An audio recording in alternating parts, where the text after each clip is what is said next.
Hi y'all, Sejana here. I actually got out the car, opened the door to the house, and then realized I forgot to do a video. Okay, so I got back into the car and here I am. So it's today's preaching tips after preaching. So I was able to preach today.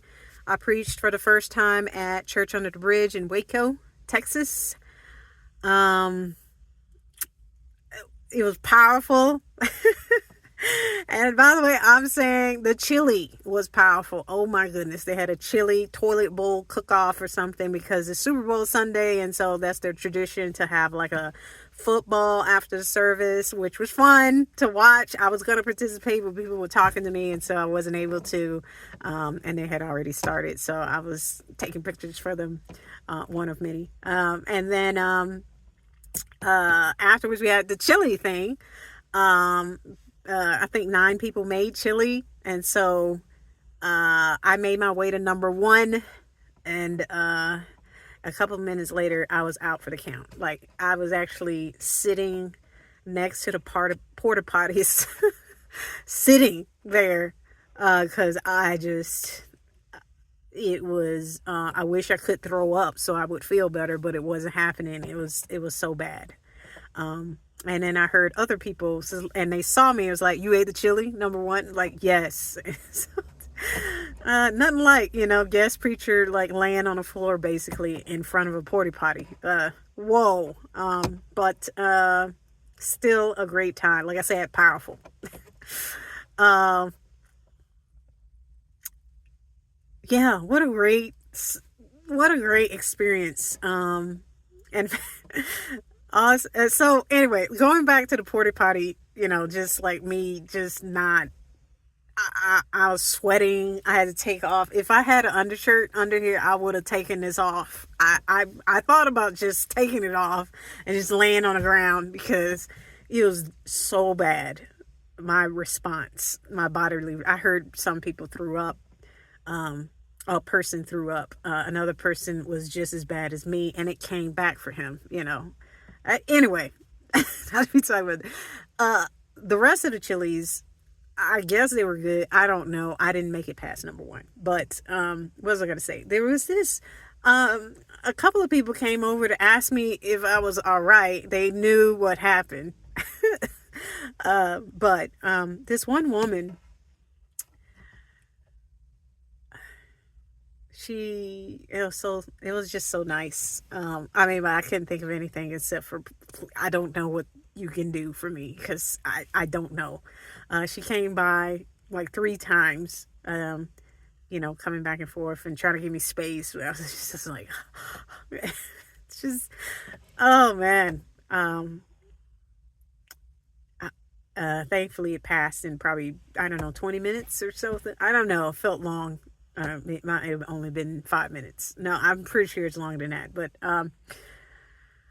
so she came by first with asked me if is there anything she could do? Could she give me some water or anything? I was like, I don't know. I don't know. And then later on, she came back with some like Fritos chips. She was like, maybe if you eat this, it will absorb the spices or something. And I just had it there. I didn't even touch it. I was like, okay, thanks. And then she came back again with some milk. And she said, I've heard that if you just put it in your mouth, don't chug it, just put it in your mouth and it will absorb the spices and maybe that will be helpful. She was like, I'm going to leave this here if that's okay. And I was just like, I was feeling slightly better by that time. So I did, put some milk in my mouth and it was better and God was working because I started to feel better. I don't think it was the milk. I think it was just time or I don't know, prayer. Several people were responding to that powerful chili. And I heard that it had like the world's hottest spices in there. I got to get the name of those spices so I can stay away. Do not eat that. It did say very hot, very spicy, but I thought, I like spicy, Yeah. I spent, what is that, 5 minutes talking about this chili? Okay, I'm gonna move on from that. In fact, I probably will cut that from this video because that's not a preaching tip. It was just a church tip. churches. If you have a chili cook-off, and you know it's, and I heard that guy, I don't even know this guy, but I heard that guy does it every year. He makes some super duper hot spicy chili, and they said I heard last year there was no sign that said it was hot. This year they did have a sign. It says very hot, but I mean, I still would have eaten it. But if it would have had like, we was laughing about it later, but if it would have had like flames and like caution sign and like pictures of like people who have thrown up, or just like, then I would know. I think I'd not. I think no. Because okay. But I did have a great time at Church Under the Bridge. A lot of people showed up. A lot of people, that is their church home, under the bridge, meeting under the home. Several people working to serve there. They got people who will roll out on the truck a stage, a portable stage. People who will set up the sound. People who would set up chairs. In fact, afterwards he was like, pick up your chair, and they all knew to put it immediately back into like this other truck that housed all of the metal chairs. There was 2 porta potties. There was, and I didn't know this, but okay, for a church on the bridge, they have children's church. This lady came up to me afterwards. I was waiting to go get the chili. And she was like, you know, hey, what was that scripture you read at the end? And I was like, oh, it's on the paper. And I bring out the paper. She's like, no, that's not it. What translation were you using? I bring out my Bible. I was like, it's NIV. And I showed her. She's like, no, it was some other thing. And I was like, oh, I know. You're talking about that prayer that I read from the prayer book. She was like, yeah, that. What is that? And I showed her the book. She took a picture of the book. And she was like, yeah, I only heard the end of it because I was in children's church. I was like, children's church? And she was like, yeah, we have a children's church just in the blue truck. I was like, what, like that truck? You're inside that truck? So it's like, no, the blue truck is gone now. It's like, I did remember seeing a large, like, covered trailer, like a portable, I mean, it was a truck that was covered on all sides, kind of like when they have conferences, and they have all these kind of makeshift, kind of like booth. No, it's more than a booth. It's more like you can go in and experience stuff. And so she was like, yeah, we had children's church. We have it every week. This week we had 20 kids. Like, 20 kids at Church Under the Bridge? You have children's church? What don't you have? Like, oh my goodness. They had food. They had music, partnerships with different organizations who came to provide these things. Like, they are doing amazing things at Church Under the Bridge. Amazing things. So, not to mention the fact that a couple of people came up to talk to me, and I'm a new face, but there's a lot of people, a lot of things going on, not to mention the highway above and like cars and, but yeah. Oh, and I didn't even mention when I parked at the Baylor Herd parking lot, you know, I saw a golf cart guy, looked like security, you know, like in a golf cart, and I was like, avoiding eye contact, because I'm thinking, okay, I can't park here, you know, but I'm gonna park here. And I did, and I walked all the way around because I didn't want to cut through the grass when they were looking, and I wouldn't do that anyway, military. But I walked around, and then I heard beep beep, and I was like, oh no, they saw me. And then he was like waving, and I was like, then I realized, oh, that's right, they have transportation, you know, to get from here. I could walk over there, but he was like, you know, are you going over there? And I was like, yeah. So I waited on him to pick me up. I was the only one, and I got me a ride to Church Under the Bridge. So we were riding on the sidewalk and riding on the crosswalks, and he dropped me off, and then we took a picture. So,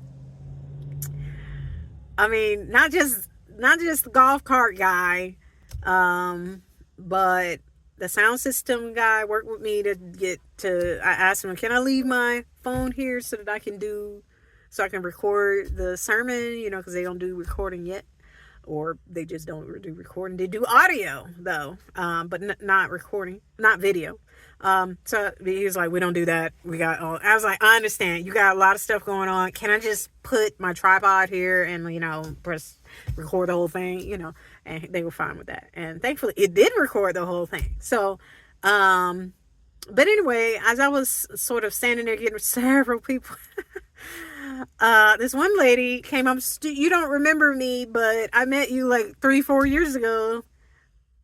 And I was like, are you the one that was in the handbook? And she was like, yes, that was me. There was a woman at Church Under the Bridge back when it was meeting at Magnolia Farms, or I'm not sure, whatever it's called. Yeah, it was meeting over there in another space because they were doing construction, upgrading of their church, construction on I-35, and it was Reconciliation Day, and I decided to go to Church Under the Bridge at that time. I just wanted to see what that was like. And I saw people from all different cultures dressed in traditional outfits. Many of them were, and she was one of them. And at that time I had my kids with me, and that's probably why she came over, because they obviously looked mixed. And I mean, so do I, but she came over and said hello. And anyway, she did it again today, like years later. And, I was like, wow, how long have you been going here? She's been going here like 5 years, and been a part of this church, came from a different church, now makes this church her home. She's obviously doing a great job remembering and welcoming people and just connecting with people. And then I told her, I said, I think I wrote this sermon, but I don't know if I should preach it here. I think I maybe should change it. And then she was looking confused. And then I was just panicking a little bit in my mind, because when I arrived, I was told to arrive at 9:30. Food starts at 10, services at 10:30. When I came at 9:30, there was a certain population there. Like, they were all, people who live probably, there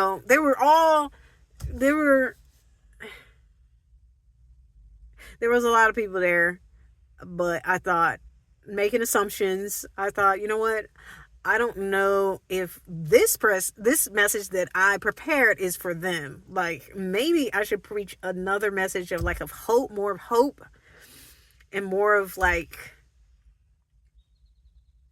not like a message to action. Like, that's the message that I prepared, not a message of hope and just hang in there. You already got a lot of problems, just hang in there. That's what I said. She was confused. She was just like, I'm sure that God gave you a message, and it's okay. We can be challenged. And I probably sounded so ignorant, and I don't know what I sounded like, but she was gracious and just reminded me that God gave me a message. And I was just like, I don't know. I think I'm going to change it. Okay, so service begins. Chinese Church Waco sings, but before they did, Pastor Jimmy Doral explained. Well, he had a guy come up. I think his name is Hyan. He had him come up and share what Asian American Pacific Islander Sunday means to him as a member of Waco Church Under the Bridge. And he spoke truth. I heard what he was saying. And I was like, wow, he is courageous. He just laid it out there. I think he said, and I do have it recorded, so I'm going to have to try and see if I can reach out to him and see, can I share this? I'm sure he won't mind, but he might want it.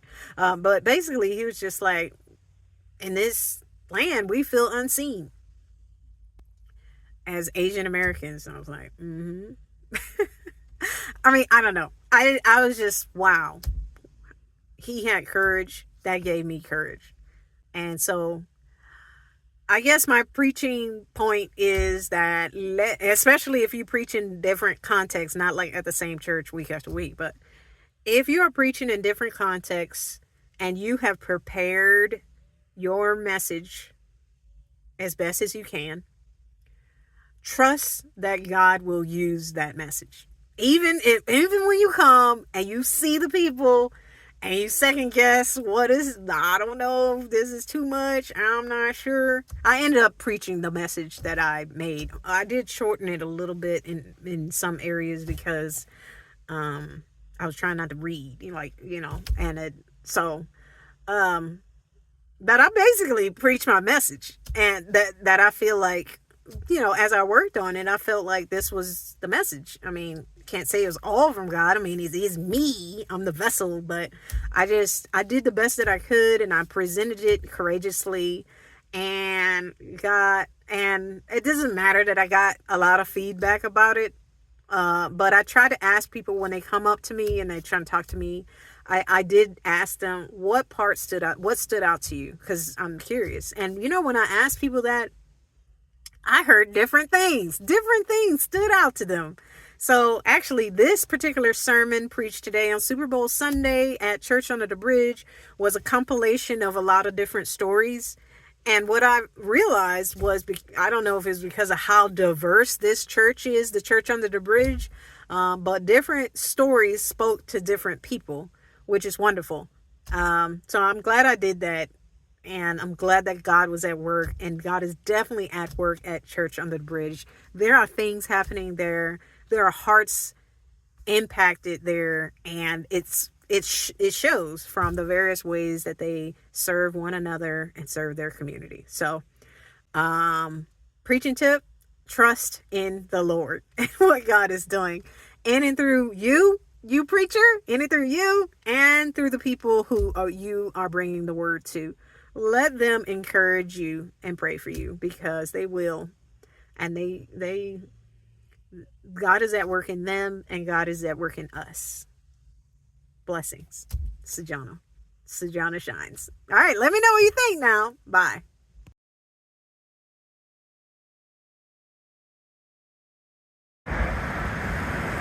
So I just got done preaching for Church on the Bridge, which they're still continuing to pack up. It's over there. And there's the truck. They pack up quick. And I just wanted you to know that I'm planning on going over here, over there, because look, they're playing football right now because it's Superbowl Sunday, and they have a tradition of where they will play football together for about 30 minutes, then come back over here and have a chili bowl cook-off. I think it's called a toilet chili bowl or something cook-off. Pretty nice tradition, but it was a great time of being here to be able to preach here in this place. I have more to say about the sermon itself in a bit, but I just want to show you what's happening right here now. Okay, all right, bye.